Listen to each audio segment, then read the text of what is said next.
नमस्कार, न्यूज 21 देख रहे हैं आप और मैं हूं आपके साथ अखिल। सुबह के बुलेटिन में आपका स्वागत है और सबसे पहले बात करेंगे नागौर की। एनएसयूआई राष्ट्रीय प्रवक्ता पारस गुज्जर कल नागौर दौरे पर रहे। इस दौरान छात्र नेता महिपाल गवाला के नेतृत्व में मिर्धा कॉलेज में साफा और माला पहनाकर पारस गुज्जर का स्वागत किया गया। इस दौरान हनुमान लामरोड पूर्व छात्र संघ अध्यक्ष जगदीश बगड़िया, मोहन मेघवाल, इंद्रपाल चोटिया, किशन गुजराती, नरेंद्र मेघवाल, अनिल ढाका, अशोक गुज्जर, निखिल आदि कार्यकर्ता उपस्थित रहे।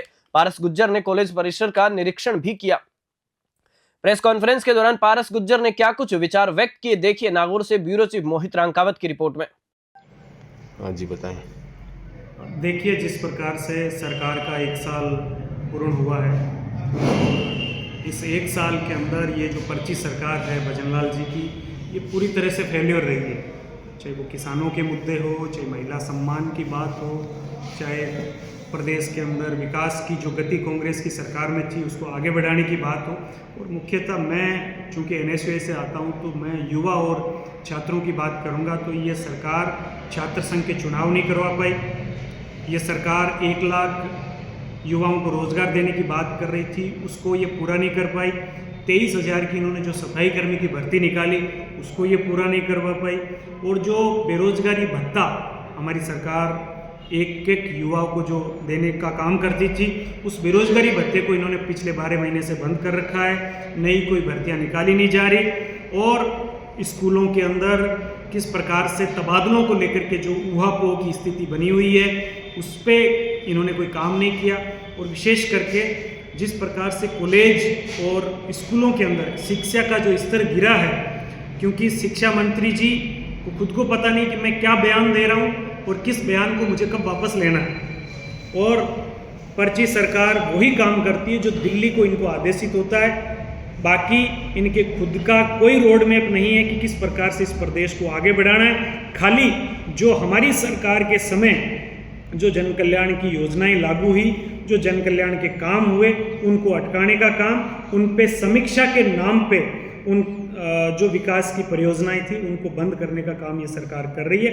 बाकी इसके अलावा इसने 1 साल के अंदर कुछ किया नहीं है। मैं एनएसयूआई की तरफ से आज आपके न्यूज़ 21 के माध्यम से राजस्थान की सरकार को चेताना चाहता हूं कि समय रहते अगर जनहित के जो मुद्दे कांग्रेस और एनएसयूआई उठा रही है उन पे काम नहीं किया तो इस सरकार को झुकाने का काम, इस सरकार के विरुद्ध बड़ा आंदोलन खड़ा करने का काम एनएसयूआई कांग्रेस के साथ मिलकर के करेगी।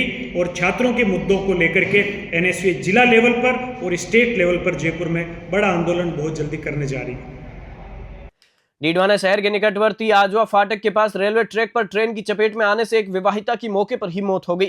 प्रकरण में एसएचओ लादूराम ने क्या जानकारी दी, देखिए डीडवाना से मोहम्मद साकिर की रिपोर्ट में। कल दिनांक 6/1/2025 को स्टेशन मास्टर डीडवाना द्वारा जीआरपी चौकी डीडवाना पर इतला दी कि एक महिला जो ट्रेन की आगे आकर के खत्म हो गई है, जिस पर हेमाराम हेड कांस्टेबल जीआरपी चौकी डीडवाना द्वारा मौके पर पहुंचकर घटनास्थल की फोटोग्राफी की गई और शिनाख्त की कार्रवाई हेतु बॉडी को डीडवाना बांगड़ अस्पताल में रखवाई गई। आज सुबह उप निरीक्षक Laduram SHO GRP Merta road मौके पर पहुंचा, घटनास्थल का निरीक्षण किया और उसकी राजकोप ऐप से हमने मृतका का फोटो मिलान किया गया तो सरिता वाइफ ऑफ दीपाराम नाम आया और जीआरपी डीडवाना थाना में गुमशुदगी भी दर्ज होना अंकित पाया, जिस पर हमने पता किया तो दीपाराम को मौके पर बुलाया और इसके ससुराल और पीर पक्ष दोनों पक्षों को बुला करके और रिपोर्ट ली गई और मर्डर की कार्रवाई की जा रही है।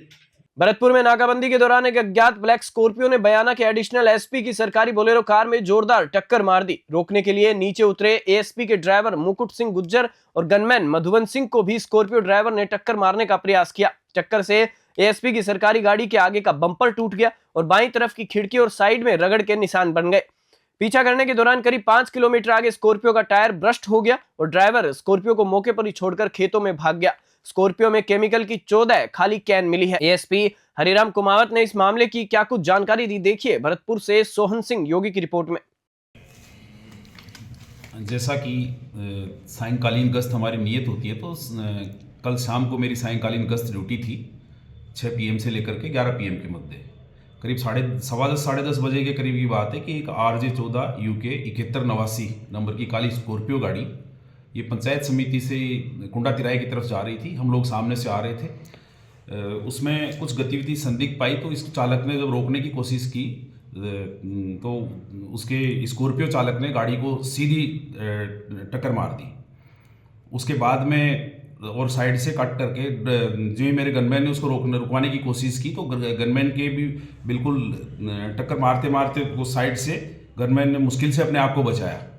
उसके बाद में हमने पीछा किया, यहाँ कोतवाली थाने की गाड़ी थी, उनको सूचना दी तुरंत, ये कुंडा तिराई के आसपास थी। इन्होंने रुकवाने की कोशिश की, इनके कहने पे भी नहीं रोकी, तो अल्टीमेटली उस गाड़ी का हमने पीछा करके और ये ब्रह्मबाद में ये गाड़ी अंदर घुमा करके ले गया, इसकी तलाश करवाई। अंततः इस गाड़ी का टायर ब्रस्ट हो गया और ये चालक उतर के भाग गया, लेकिन गाड़ी रुकवाने में हम सफल रहे। इस संबंध में प्रकरण दर्ज करके और अनुसंधान किया जा रहा है। डीडवाना जिले के मौलासर तहसील के नजदीकी ग्राम बांसा में लगातार लोक देवताओं की मूर्तियों को लेकर विवाद गहराता जा रहा है।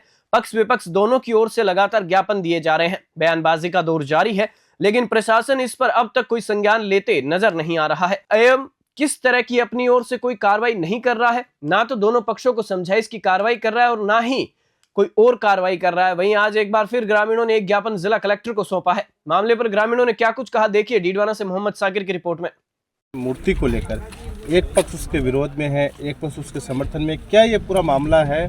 और पिछले कई दिनों से आप लोगों के द्वारा धरना भी वहाँ पर दिया जा रहा है।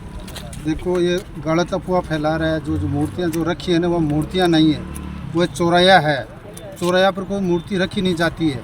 हमारी पहली 14 महीना से हाई कोर्ट में प्रक्रिया चल रही है और गौशाला में एक समिति बन के और वहाँ मूर्तियाँ रखने की बात थी। कुछ लोगों ने ये मूर्तियाँ वो चूतरा अधूरा है और उस पर कर लाकर रात ने ऐसे विराजमान कर दी। तो हम मूर्तियों के विरोध नहीं है, हम शुद्ध जगह और जिस जगह लिखा फटी उस जगह मूर्तियों को रख के और विधि विद्वान से उनकी पूजा करके रखना चाहते हैं, जबकि वो उस चौराहे पर मेल के नाइट में चलेगी। काफ़ी लंबे समय से संघर्ष भी चल रहा है, पिछले 1 माह से विवाद भी ज़्यादा गहरा चुका है, लेकिन फिर भी आप प्रशासन के पास भी रोज आ रहे हैं। क्या आश्वासन प्रशासन दे रहा है, लेकिन कार्रवाई क्यों नहीं कर रहा? प्रशासन का कोई आश्वासन नहीं है, प्रशासन दबाव में है।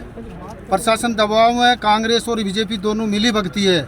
स्पष्ट मेरा कहना है, अगर प्रशासन आज लास्ट बार आएंगे, हम सुनते हैं तो उनकी मर्जी है, नहीं तो कल से हमारी सालासर रोड निकलती है गाँव में, कल 11 बजे से हम रोड जाम करेंगे और वहाँ प्रशासन को आना पड़ेगा और फिर भी नहीं मानेंगे। तो उसने तो 2 मूर्तियाँ रखी है, हमने हमारी जितनी समाज है न उतनी मूर्तियाँ चौतरा रखी है और फिर वहाँ पर रास्ता बंद करेंगे। क्या ऐसा मामला है कि एक आराध्य देव की मूर्तियाँ विवाद का विषय बनती जा रही है? ग्राम में एक शांतिप्रिय माहौल जो क्रिएट रहता है, ज़्यादातर लोगों में देखा जाता है ग्रामीण परिवेश के लोग एकजुटता में रहते हैं, लेकिन क्या ऐसा रहा कि जिसके चलते क्या राजनीति ऐसी है जो ये इस तरह का प्रकरण? ये गुंडागर्दी जो वर्तमान सरपंच है उसने मूर्तियां रख के और उसने चुनाव लड़ने की अच्छी सोची थी, ठीक है। नाइट में 2 मूर्तियां पहली ये रख दी, तीसरी उकराड़ी, तीसरी जगह बुआ दी बाबा अम्बेडकर के नाम से, चौथी बाबूजी की सर्कल एक बनाने का अलग से एक चौराहा इस पर बुआ दी, लेकिन 2 रखते विवाद हो गया। मैंने रोक दिया कि ऐसी राजनीति हम नहीं करने देंगे, मूर्तियां रख के सरपंच नहीं बनने देंगे और फिर भी आप रात में करेंगे तो मेरी एक घोषणा और है, इसके माँ 10 तारीख से पूर्व सरपंच सावताराम और सरपंच पूरे 11 वासियों के सहयोग से 10 तारीख से अमरण अनशन पर बैठेंगे। फिर हमारा काम नहीं है ये आने का, प्रशासन का काम होगा आने का। जो कुछ होगा तो वो जिम्मेदारी प्रशासन की होगी।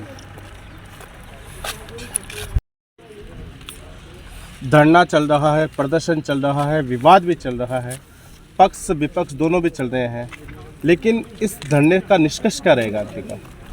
निष्कर्ष हम तो यही चाहते हैं कि धरना शांतिपूर्ण ढंग से और भाईचारे के साथ खत्म हो और जो हमारी लोक देवताओं की मूर्तियां स्थापित की गई है वो उचित स्थान पे और विधि विधान से स्थापित हो, ताकि हम सभी लोग हम उनको पूछ सकें, उनको उनके आगे नतमस्तक हो सकें।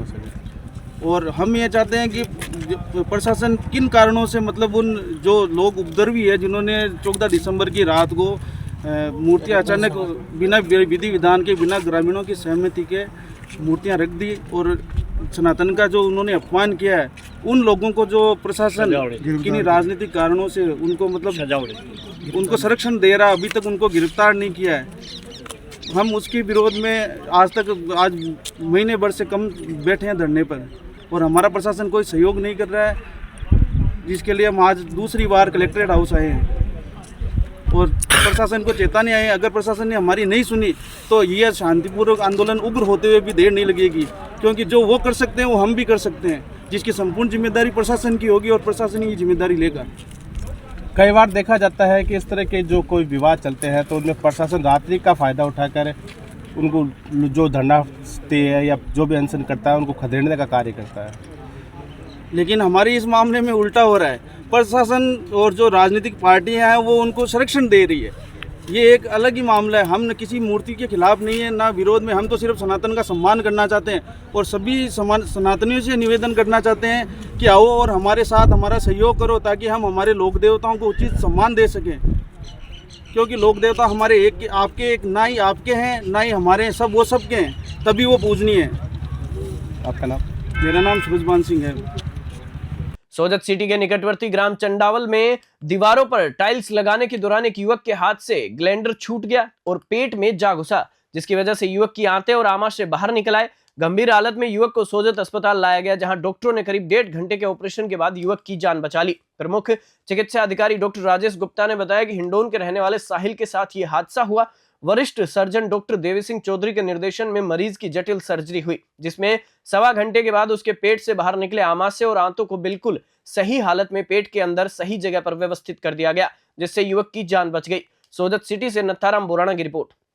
डीडवाना कुचामन जिला कलेक्टर पुखराज सेन को सिवा ग्राम में लगी हुई एएनएम परमजीत कौर को पुनः बहाली करने की मांग को लेकर अखिल राजस्थान राज्य संयुक्त कर्मचारी महासंघ के द्वारा एक ज्ञापन मुख्यमंत्री के नाम सौंपा गया है।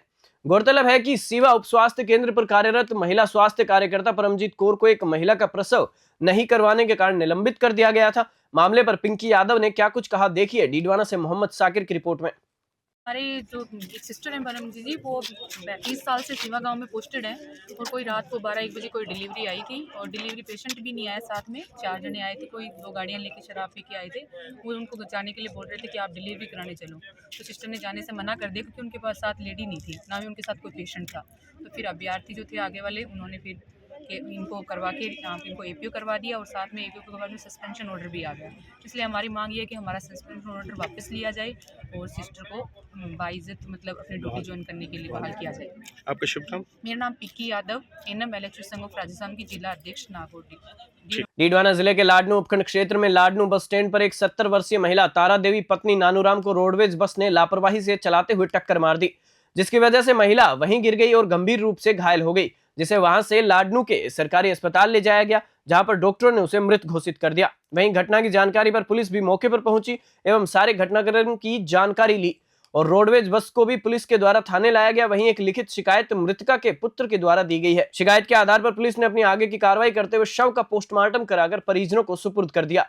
डीडवाना से मोहम्मद साकिर की रिपोर्ट। गंगापुर सिटी में श्री राम कथा सेवा समिति के तत्वाधान में किरण पैलेस में चल रही संगीतमय राम कथा के पंचम दिवस मंगलवार को बालाजी चौक से भव्य सुशोभित राम बारात मुख्य बाजार से निकाली गई। श्री राम की बारात में आगे घोड़े, बैंड बाजा, ढोल नगाड़े पर नगरवासी श्रद्धालु नाचते झूमते चल रहे थे। श्री राम बारात शोभा यात्रा में रथ पर सवार राम जानकी झांकी, राम लक्ष्मण भरत शत्रुघ्न, महाराजा दशरथ, गुरु वशिष्ठ की सजीव झांकियां देखकर नगरवासियों का मन प्रफुल्लित हुआ और उन्होंने जगह जगह श्री राम बारात का पुष्प वर्षा कर स्वागत किया। गंगापुर सिटी से भगवान जांगीड़ की रिपोर्ट। भरतपुर के चिकसाना थाना इलाके में अचानक एक कार में आग लग गई। आग से कार पूरी तरह जलकर राख हो गई। गनीमत यह रही कि जैसे ही कार गर्म हुई तो कार सवार दोनों व्यक्ति कार को सड़क किनारे खड़ी करके उतर गए। इतने में देखते ही देखते आग विकराल हो गई और पूरी गाड़ी जलकर खाक हो गई। मौके पर पहुंचे दमकल की गाड़ी ने आग को बुझाया। भरतपुर से सोहन सिंह योगी की रिपोर्ट। डीग अतिरिक्त जिला कलेक्टर संतोष कुमार मीणा ने मंगलवार को जिले के सामुदायिक स्वास्थ्य केंद्र और मेला मैदान स्थित रैन बसेरे का औचक निरीक्षण किया। इस दौरान एडीएम द्वारा चिकित्सालय में सर्दी से बचाव के लिए उपलब्ध व्यवस्थाओं का अवलोकन करते हुए केंद्र प्रभारियों को आवश्यक दिशा निर्देश दिए।